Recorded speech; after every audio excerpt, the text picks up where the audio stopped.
છોટાઉદેપુર જિલ્લા આમ આદમી પાર્ટીના જિલ્લા પ્રમુખ રાધિકા અમરસિંહ રાઠવા પર પોલીસે ફરિયાદ નોંધી। રાધિકા રાઠવા પર પોલીસ દ્વારા બોડેલી પોલીસ મથકે ફરિયાદ નોંધવામાં આવી। પોલીસની છબીને બદનામ કરવા અંગે આમ આદમી પાર્ટીના જિલ્લા પ્રમુખ રાધિકા અમરસિંહ રાઠવા પર પોલીસ ફરિયાદ। ઇન્સ્ટાગ્રામ આઈડી પરથી કરી હતી પોસ્ટ વાયરલ। સોશિયલ મીડિયા પર કર્યો હતો વિડીયો વાયરલ અને પોલીસ પર આક્ષેપ કર્યા હતા।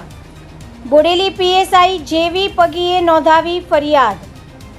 પોલીસ ફરિયાદમાં પોલીસે જણાવ્યું છે કે જવાબદાર રાજકીય આગેવાન તરીકે લોકોમાં સાચી માહિતી પૂરી પાડવા પોતે કાયદેસર રીતે બંધાયેલા હોવા છતાં પોતાના વિડીયોમાંથી ખોટું કથન કરી આ કથન ખોટું હોવાનું પોતે જાણવા છતાંય વિડીયોમાં પોલીસને બદનામ કરવા માટે ખોટા પુરાવા ઊભા કરી લોકોના માનસમાં પોલીસની છાપ ખરડાય તેવી ખોટી માહિતીને સાચી માહિતી તરીકે સોશિયલ મીડિયામાં પૂરી પાડી પોલીસની છબીને હાનિ પહોંચાડવા માટે સોશિયલ મીડિયા મારફતે સરકારને તેઓની કાયદેસરની સત્તાનો ઉપયોગ કરવાના ઈરાદાથી વિડીયો મારફતે ખોટી માહિતી પૂરી પાડીને માહિતીનું તથ્ય છે તે જાણવા છતાંય છોટાઉદેપુર પોલીસ દળની લોકોમાં છબી ખરડાય અને બદનામી થાય તે રીતે શબ્દો વાપરી વિડીયોમાં ભાષણ કરી ખોટી માહિતી દર્શાવતો વિડીયો સોશિયલ મીડિયામાં વાયરલ કર્યો હોય, જે વિડીયો અંગે પોલીસે રાધિકા અમરસિંહ રાઠવા પર